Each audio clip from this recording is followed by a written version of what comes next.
हमारी ज़ुबान में यूजली हम कहते हैं बोन एंड स्किन, पानी की शदीद कमी और बुरा हाल।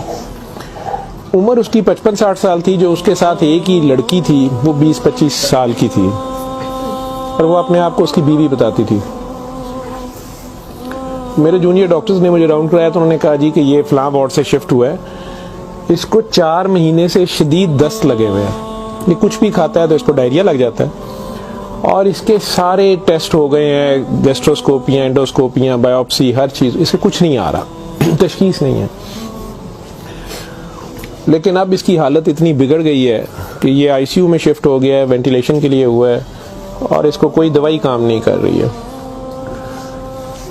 बल्कि मेरे एक जूनियर ने मुझे कहा कि जिस वार्ड से शिफ्ट हुआ है वहाँ की सीनियर डॉक्टर एक है, उन्होंने तंजन कहा है कि डॉक्टर साहब ने कहो इनू सूरत रमान सुनाना।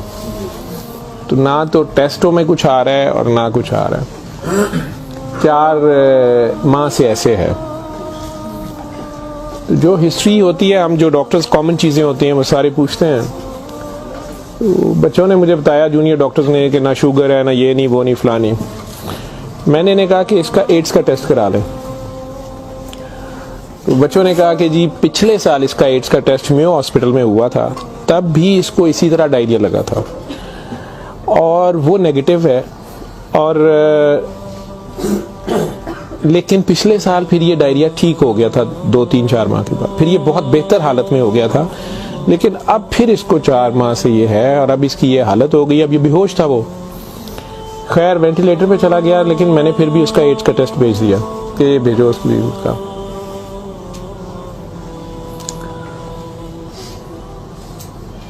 सूरह रहमान हमारे आईसीयू में वैसे ही लगती है, सुबह दोपहर शाम, कई बार मिस हो जाए, दिन में कम से कम एक बार जरूर लग जाती है। कोई ना कोई डॉक्टर नर्स ड्यूटी अपनी समझ के इसको लगा देते हैं।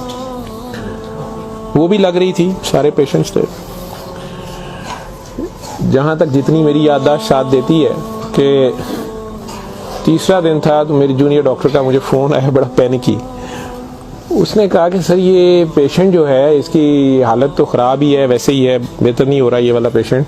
इस पर अचानक एक चेंज आई है कि ये सूरह रहमान जब भी लगती है, मैंने नोट किया है, लेकिन नर्सेज सुबह से बता रहे थे, लेकिन मैंने ये नोट किया अब कि जब भी लगती है इसके नाक मुंह से वैसे उसके पाइप डाला हुआ था, फेफड़े, हम सांस उसको मशीन, सांस वाली मशीन से जो है ना वो उसको ये पाइप डाला हुआ था, नाक में भी एक नाली थी मैदे के लिए, बेहोश था। उसने कहा जी इसके नाक में से सुंडियां उबलना शुरू हो जाती हैं बाहर को और नर्सेज इसके ऊपर ड्यूटी करने से तंग हो रहे हैं। तो अब शक्कर एक मशीन होती है जिससे हम मरीज के अंदर से एक बलगम निकालते हैं जो नेगेटिव प्रेशर से सक करती है। मुझे सर इसको हम सक करते हैं लेकिन ये नहीं समझ आ रही कि ये कहाँ से आ रहे हैं। मैंने कहा इसके मैदे से खींच के देखे, उन्होंने कहा जी उधर से नहीं आ रहे। मैं कहा इनकी सांस वाली नाली से आ रहे हैं, उसमें से भी नहीं आ रहे। लेकिन जब सूरह रहमान बंद करते हैं ये ख़त्म हो जाते हैं, ये बाहर नज़र नहीं आते। यहाँ हमारी हड्डियों में खाली जगह होती है, उन्हें हम साइनस बोलते हैं डॉक्टर्स। तो मैंने कहा यार फिर इसके ये साइनस से आ रहे हैं और मेडिकली हम इसे मैगट्स इन्हें कहते हैं हम। शुगर का मरीज़ बेचारा आखिरी स्टेज पे, कई बार उसके ज़ख्म बहुत ख़राब हो जाए तो उसमें कीड़े कई बार पड़ जाते हैं इस तरह। लेकिन ये चीज़ मैंने नहीं सुनी थी और ना ही उसकी कोई, ना वो शुगर का मरीज़ था ना कुछ और था। मैंने डॉक्टर साहब से कहा कि आप जो है ना इसका ये तो अब एंटीबायोटिक्स जा रही हैं, सारा कुछ जा रहा है, वैसे इसके एड्स के टेस्ट का पता करें वो कब तक आएगा। तो मुझे लग रहा है कि इसकी क़ुव्वत मुदाफ़ियत कोई नहीं है और ये कीड़े इस तरह पड़ गए हैं, लेकिन उसके अलावा कोई और रिश्तेदार इसका है ही नहीं है और वो कोई चीज़ ला भी नहीं रही। दवाइयाँ भी हमने खुद अपने फंड से शुरू कर ली हैं।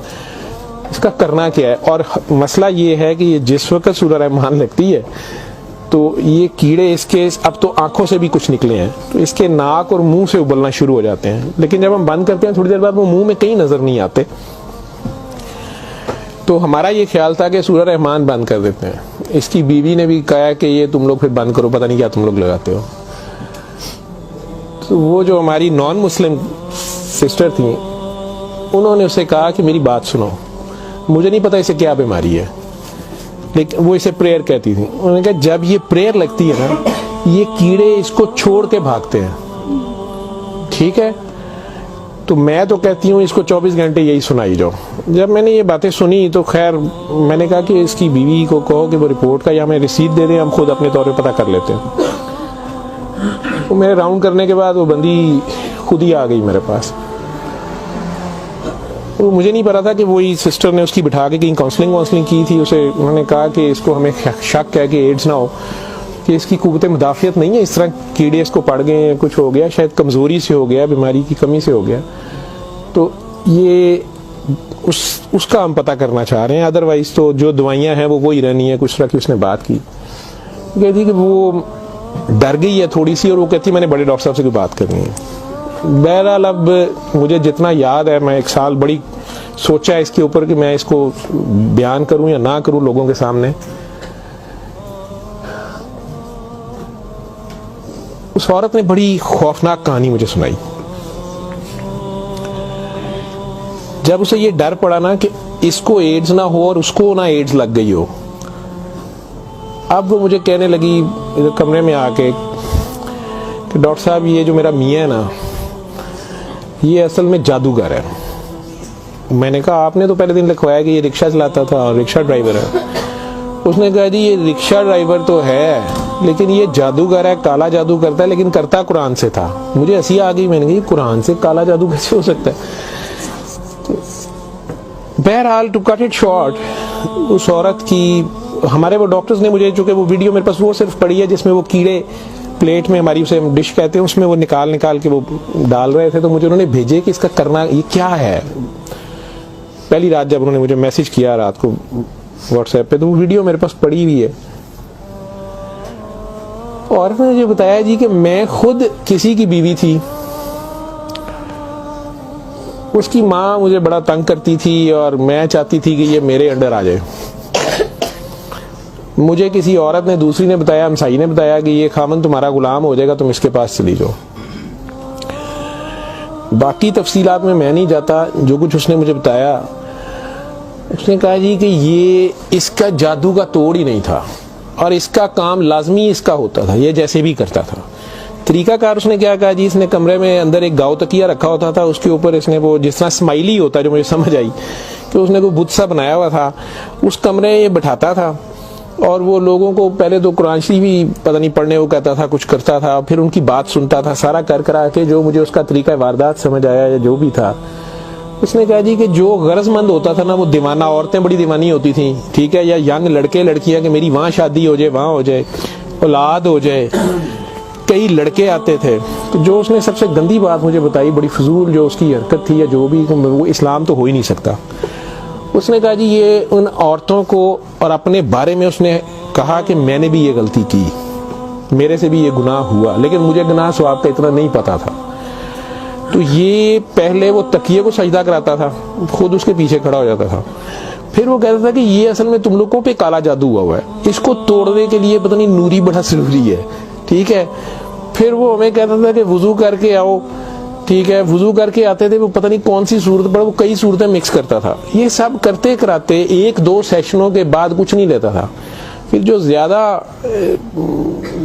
लोग अपने काम के पीछे दीवाने होते थे, उनको वो बताता था कि इसमें बड़े पैसे भी लगेंगे, ये जान पे खेलना पड़ना है, पता नहीं क्या करना, और तुम्हें भी मेरे साथ करना पड़ेगा, इसमें बड़ा कुछ जो है ना रिस्क है, लेकिन काम तुम्हारा हो जाएगा।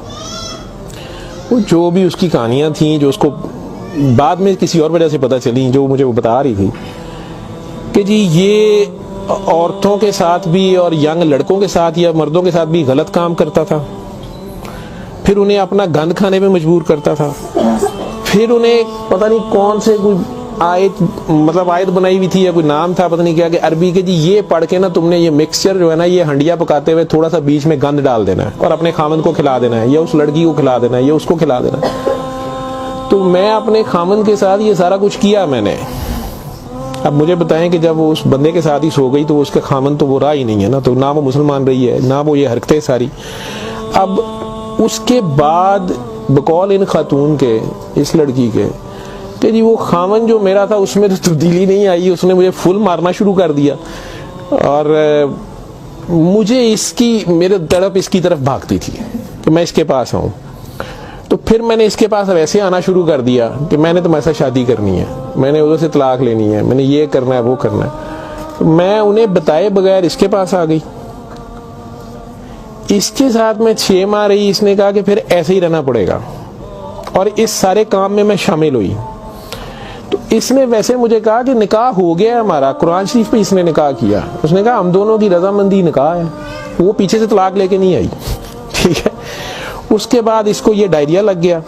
डायरिया लगने के बाद ये कहती है कि जी मेयो अस्पताल में जब हम थे 4 महीने हमें हो गए और बुरा हाल था इसका पिछले साल। तो ये एक दिन मुझे कहने लगा कि मैं कहता हूं कि मैं अल्लाह से तौबा कर लूं, अल्लाह मेरी जान बख्शी कर दे, तो मैं तौबा करूं और मैं ना अब रिक्शा ही चला के उसमें जितनी रोटी रोजी होगी तू मेरे साथ गुजारा कर लेगी, और तू भी वापस चली जा अपने खामन के पास। ठीक। और उधर से जाके तलाक ले ना ले, और ये निकाह नहीं है, और जो भी उसने कहा कि जी हमने तौबा कर ली बकौल उसके जो उसकी समझ थी। ये कहती है जी मैं वापस गई, मेरे खामन ने फिर मुझे मारा। उसने कहा मैं तुम्हें तलाक दे चुका हूँ, तुम मेरी तरफ से फारिग हो, तुम कहाँ से आई हो, ये आई हो, इतनी देर बाद आई हो, जो भी आई हो। खैर मैं फिर वापस इसके पास आई। तो ये कहती है कि जी वो मैं कोई 48 घंटे बाद शायद 2 दिन बाद वापस आई है। देखो मैं अस्पताल थे, डॉक्टर बड़े हैरान थे, पेट से ठीक हो गया सी। उन्होंने क्या दवाई फलानी माफक आ गई है, फलानी माफक आ गई है। तो ये अपने पैरों पे खड़ा हो गया। अगले को 10-12 दिनों में उन्होंने छुट्टी दे दी। फिर ये मुझे मस्जिद एक में लेके गया, वहां हमने निकाह किया। ठीक है। निकाह किया, ये रिक्शा चलाना शुरू हो गया। तो डॉक्टर साहब 6 महीने इन्हें बड़ी मेहनत की थी, रिक्शा भी चलाया, मैं भी कदे सुखी गिली खांदे सा चंगा भला सी। पर डॉक्टर साहब दुनिया बड़ी जालम है, दी शोहरत सी दुनिया पिछे पैंदी सी, कहना सी मैं काम छड़ छड़िया है। डॉक्टर साहब हूँ फिर एक बच्ची आई तो बड़ी सोहनी सी, वो बड़ी रोंदी सी, ओदा पता नहीं की मसला सी। डॉक्टर साहब ने ਉਹਦੇ ਨਾਲ फिर वही काम शुरू कर लिया। इन्हें फिर वही काम शुरू किया है। मैं इनू पहले कहती रही हाँ, लेकिन डॉक्टर साहब ਇਹਦੇ पैसे बड़े आते सन। ਉਹਦੇ बाद हूँ 4 महीने तो ये इसकी ये हालत है, और अब ये बेहोश है। अब मैं अल्लाह से तौबा करना चाहती हूँ, अल्लाह मुझे माफ़ कर दे, मुझे तो समझ नहीं थी, तो मुझे माफ़ी ले दें, और इसका अब क्या बनेगा और क्या नहीं बनेगा। मैंने ये काफ़ी बीच में से सेंसर करके आप लोगों को सारी बात सुनाई है। और मुझे कहती है जो कीड़े इसके अंदर से निकलते हैं ये क्यों आ रहे हैं, ये कहाँ से आ रहे हैं। मैं कि बीबी ये मैंने उसे साइनसेस वगैरह समझाया। मैं कि ये इसके बहुत ज़्यादा खून की कमी है, इसके अंदर जरासीम पड़ गए हैं, जो भी मैं डॉक्टरी तो मैं उसे और क्या मैं उसे कहता।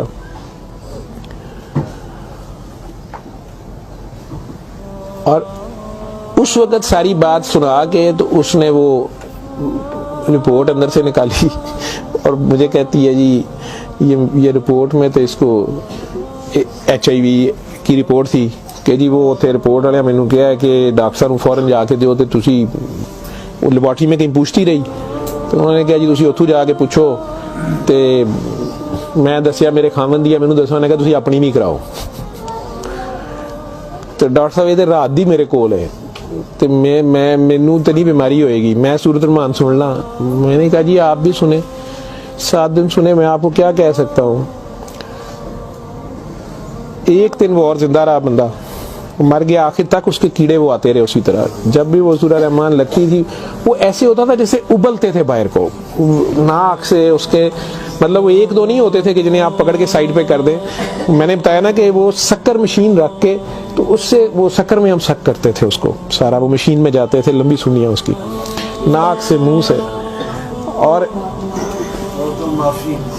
आखिर में वो औरत भी उसकी डेड बॉडी लेने में भी तैयार नहीं थी। नहीं जी ये मैं कितने दबाऊंगी, ये वो मैं नहीं, अब इसको ये तो आप नहीं लेके जाना, हम हॉस्पिटल से हम और क्या कर सकते हैं। अल्लाह जाने की साल पुरानी बात हमारे हॉस्पिटल में रह के गया है पेश। अव्वल तो मुसलमान ना जादू कर सकता है, अगर वो जादू वाला इल्म कहीं से सीख भी लेता है या अपने तरीके से वो समझता है वो जादू कर रहा है तो वो मुसलमान नहीं रहता। एक चीज़, कुरान को ही लोग मिसयूज करते हैं, नापाक हालत में गलत तरीके से बड़ा कुछ करते हैं, और कई बार हम नासमझी में भी अपना खसारा बढ़ाते हैं, हमें समझ नहीं होती और हम कुछ चीज़ें करते हैं। कुरान खुद कह रहा है कि इससे मोमिन के लिए शिफा और रहमत है, और जालिम इसी में से अपने लिए खसारा बढ़ाते हैं। अपनी जान पे जुल्म करना भी जुल्म ही होता है। तो अव्वल तो मुसलमान जादू ना कर सकता है, ना किसी दूसरे पे करवाता है। अगर दूसरे पे भी करवाता वो मुसलमान नहीं रहता। जब आप जादू के चक्कर में पड़ेंगे, ये खुद शिरक है।